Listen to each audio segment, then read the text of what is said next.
Berdi. Oh, oh, oh, oh, wow.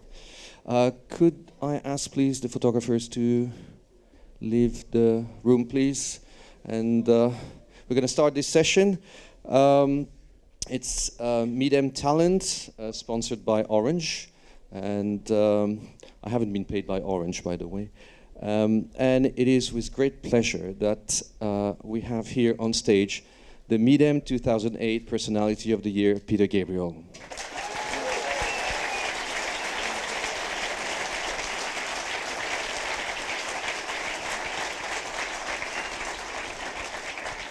Merci tout le monde. Thank you very much. So we're here to talk about you, which is something my favorite subject. And I have to ask you, what happened? Well, I had a discussion with a rock. Before now, I would call myself a rock artist. And it was on a ski slope. So the rock, I think, was the victor. And how long will you have to wear that? I think another 2-3 weeks. Okay, no concerts for the moment? No concerts. Nothing planned? Now, the only time I'd broken my leg prior to this was playing music, jumping off a stage.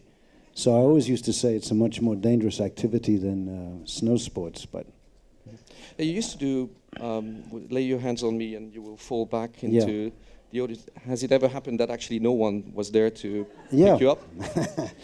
And in case you were going to ask, it hurts. I saw Iggy Pop doing the same thing, but face frontal. Now real men do it backwards.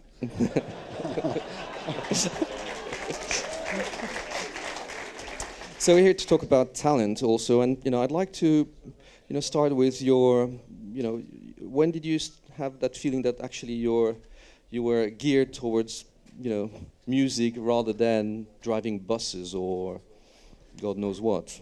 I always used to like music. I wanted to be a drummer. When I was a kid and used to go on holiday with my parents and there was a band in the bar, I'd just sit by the drums, with big eyes, and you could hit them hard, make a louder noise than anybody else, and that seemed like a good thing to do. And then I was never very good. I was very enthusiastic, but that wasn't enough. So I started to write songs, and that became the passion.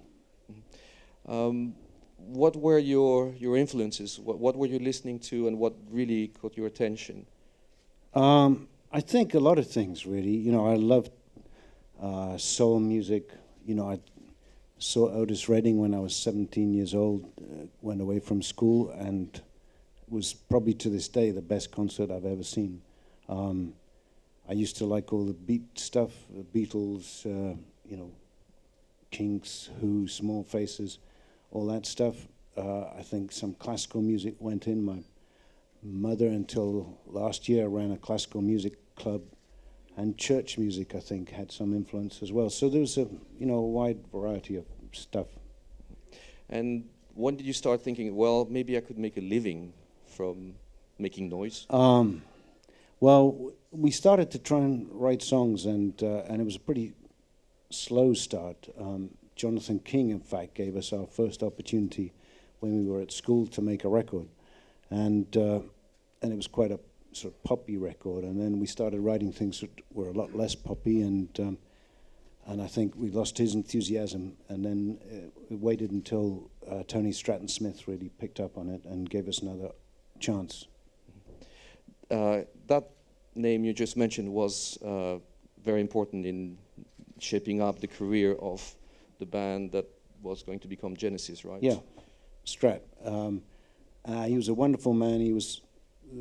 There was all these stories that he might have, worked for the Secret Service, and then he'd been a football writer. I'd written a book about a nun,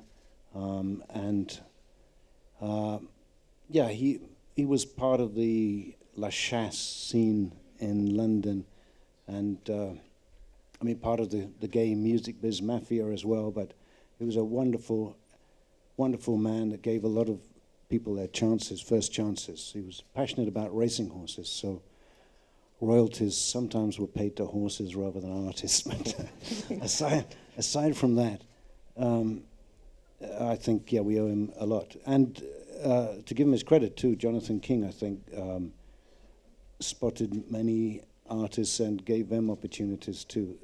He was great with songs, pop songs especially, but I think 10cc, who were another songwriter group rather than musician group, I think also got That's their not first one of your start. songs, by the way. Yeah, I know.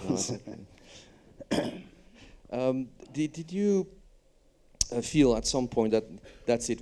I have my style. I know where I want to go, and that's going to be, well, for lack of other words, something like prog rock or something a bit more complex than just 2.5-minute songs.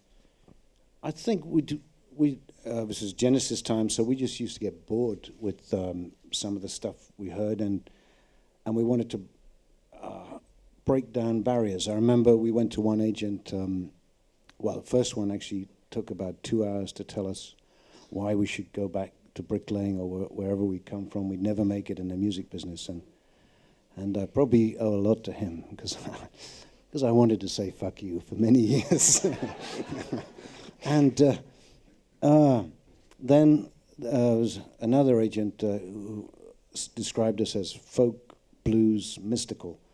And he said, you can be any one of those three things. You can't be all three.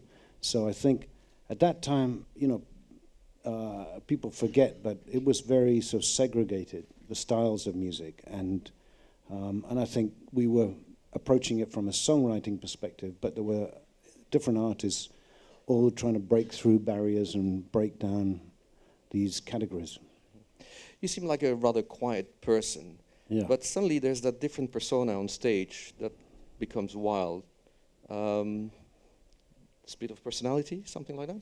Yeah, I think you find that in most people, most quiet people. There's a loud person screaming to get out and vice versa.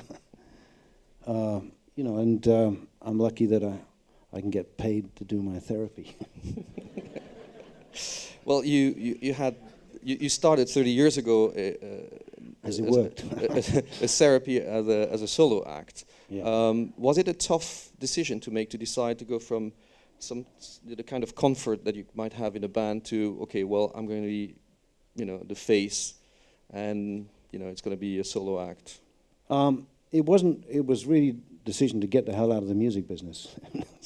so it wasn't a decision to go solo, really. I felt constrained, and there'd been some personal stuff. Our first child had just been born, and she was in an incubator for 3 weeks, and at the same time the band was trying to finish an album off, and for me there was no question of priorities, but I think that soured things, and so I hated the feeling that in 2 years' time I will know exactly where I'm going to be and what I'm doing. I wanted a sense of freedom, so I just stopped everything for about a year and worked on my vegetable garden. Not very successfully, but very enthusiastically once again. And then I actually felt, well, I love music and I want to get back into it. So I tried, like we had done at the beginning, just to be a songwriter. And the only catch to that is that very often no one wants to record your songs. So you have to do it yourself. And then I got back into singing.